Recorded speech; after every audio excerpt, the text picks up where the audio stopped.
আজ রাজধানীতে দিনের তাপমাত্রা ৩৯ ডিগ্রি সেলসিয়াস পর্যন্ত রেকর্ড হওয়ার কথা। অনুভূত হবে ৪০ ডিগ্রি সেলসিয়াসের বেশি। আবহাওয়ার বর্তমান অবস্থা জানাতে কারওয়ান বাজার এলাকায় আছেন আমার সহকর্মী লামিয়া তিথি। সরাসরি যাচ্ছি তার কাছে। তিথি, গরম বাড়লেও কমছে না মানুষের কর্মব্যস্ততা। শ্রমজীবী বা রাস্তায় কাজের জন্য যারা বের হচ্ছেন তাদের ভোগান্তি আপনি কেমন দেখছেন?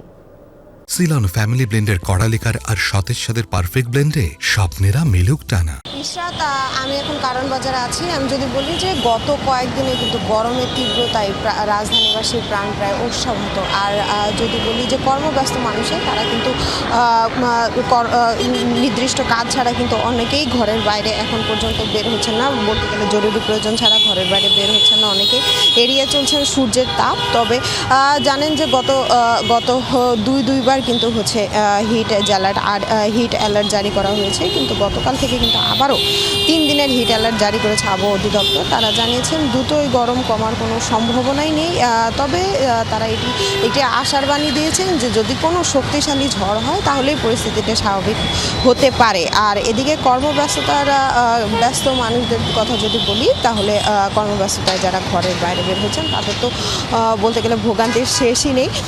কেননা ছায়াবিহীন পথে চলতে হচ্ছে এই ঢাকাবাসীকে, ফলে এর ভোগান্তিটা একটু বেশি। কেউ আবার স্বস্তি খুঁজছেন, একটু রাস্তায় হাতে মুখে পানি ছিটিয়ে নিচ্ছে। এখন যদি আমি বলি যে হচ্ছে বেলা কিন্তু 8টা বাজে, 8টা 17, কিন্তু এই সময় কিন্তু হচ্ছে তাপমাত্রার পারদ 31 ডিগ্রি সেলসিয়াস। অতএব কারণ বোঝা যাচ্ছে যে আজকে 39 ডিগ্রি সেলসিয়াস ওঠার কথা রয়েছে, এবং একই সাথে যেই তাপমাত্রা অনুভূত হওয়ার কথা রয়েছে সেটি হচ্ছে 40 ডিগ্রি সেলসিয়াসের মতো। যদি বলি যে আরেকটু যে আজকে সকালে কিন্তু হচ্ছে কলাবাগানের স্টাফ মাঠেও বৃষ্টির জন্য হচ্ছে ইস্তিকার নামাজ পড়ানো হয়েছে যাতে বৃষ্টি হয় এবং কিছুটা স্বস্তি পায় মানুষজন। আর রাস্তায় যে মানুষজন বের হচ্ছেন তাদের কিন্তু একই সাথে আবহাওয়া অধিদপ্তর কিংবা হচ্ছে স্বাস্থ্য অধিদপ্তর থেকে সব জায়গা থেকেই বলছেন যে পর্যাপ্ত পরিমাণে পানি এবং হচ্ছে ছাতা এসব নিয়ে বের হওয়ার জন্য। আর একই সাথে যাদের প্রয়োজন ছাড়াই হচ্ছে ঘরের বাইরে বের হওয়ার কথাও বলছেন। ইশরাত। তিথি, আপনাকে অনেক ধন্যবাদ।